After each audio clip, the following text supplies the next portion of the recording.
What's up, HELLRAISERS? Welcome back to yet again another movie review. Welcome to The Hitcher from 2007. Man, this is a good fucking film. I think it's very underrated, and I think a lot of people hate it for all the wrong reasons.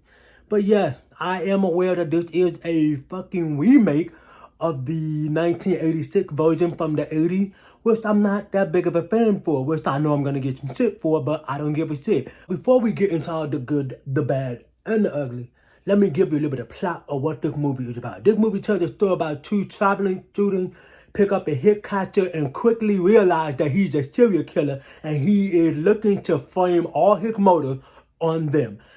So, yeah, with the plot out of the way, I would come out and say that this is one of the few remakes that I actually do like. A lot of people hate it because they said it takes away from the original film, which I don't think it really did. I think it held on to what I always say, the core concept, and then just go balls to the wall and have a lot of fun with it. And that's what they did. This is just a fun ride thriller movie. Just don't take it too serious. Just let it fucking play out and have fun with it. But there are some good things I do like about this movie, and there's a lot of bad things I like about this movie.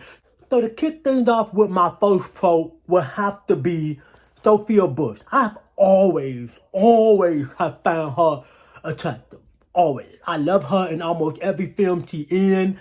John Tucker Must Die, One Tree Hill, look at the TV show. Also, in this film, I think that what she brings to the character Grace is fucking awesome. I think she did such a fantastic job with what she was given. I think she did a fantastic job with executing some of her lines, but we'll get to it in the con. But yeah, I feel like she does a fantastic job for everything that they wanted, the writer-director wanted from her. Also, I also like how she first started out as this innocent girl next door who looked to do no harm, but then she quickly has to become the rising star of the film, which she does. And she's really the only thing that you would take from this movie and say that you actually like about it.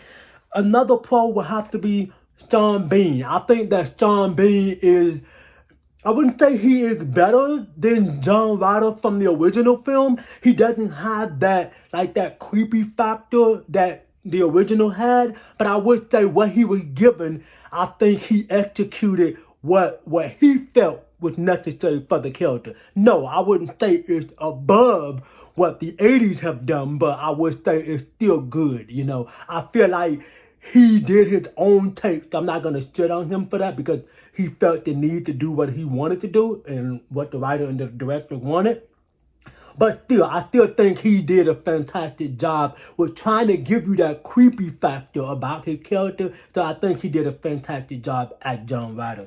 Another pro, I would have to say, some of the scenes does kind of have a little bit of tense moment where you know something is on edge. If you've never seen the one from the 80s and this one is the first one that you start with, that would be myself included. I started this one before I started one in the 80s, and I honestly have to say the tension is really good. I do like what they wanted. It's okay, so let's build some tension and then let's just get to it right away, because some people might be familiar with this, but then new fans like myself will also appreciate the movie from getting to point A to point B, and then let's see ourselves out. But I do like the film for doing that, and I feel like this is a good way to introduce some new people to the franchise who's not used to it. Next pro, I would have to say this movie is all about go big or go home.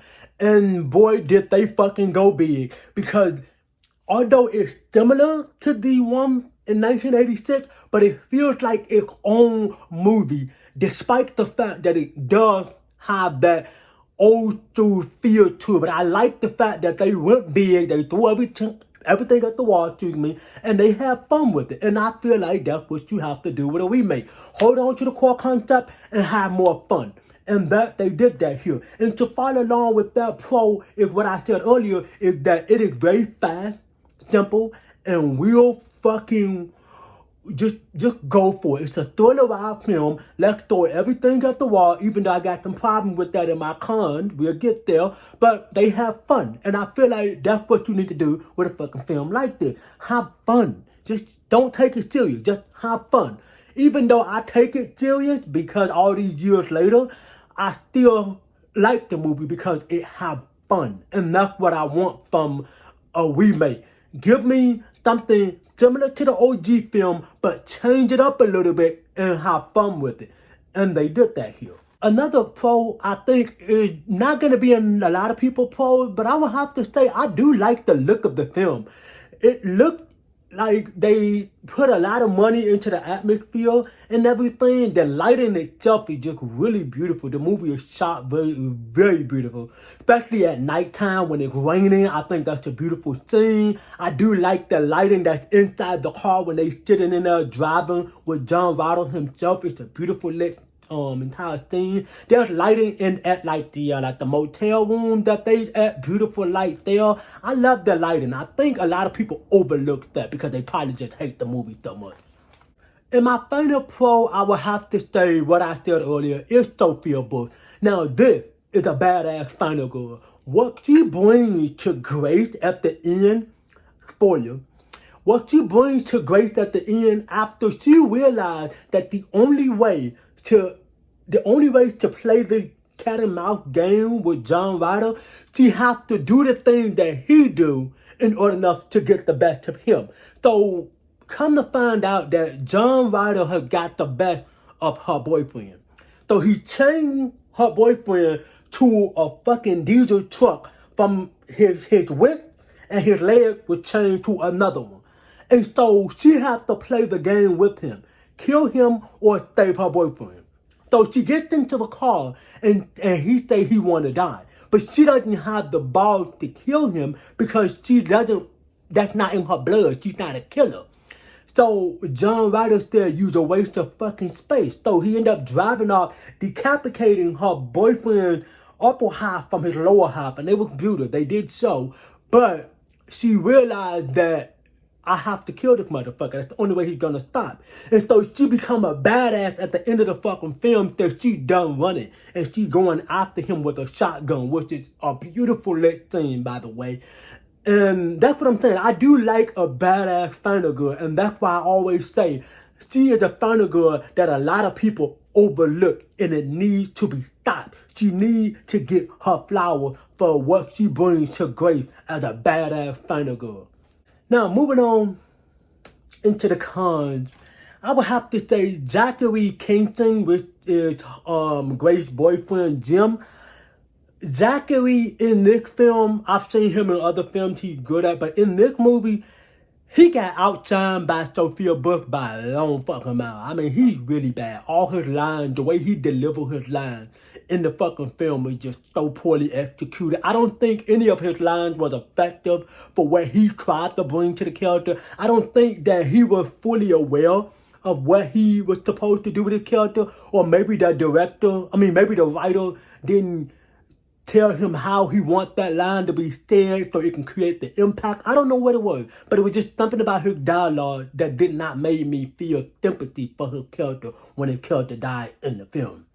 Another con would have to be the dialogue itself. That goes for everybody, and that does include Sophia Bush. I do think that she still is a damn good final girl, but the line, the overall strip, I think that this strip was written way too fast, way too fucking simple, and too go-getter. Like, yep, there you go. We made the movie. There you go. Happy now film. And no, you could give me something a little bit better. But like I said before, I said again, I do appreciate it.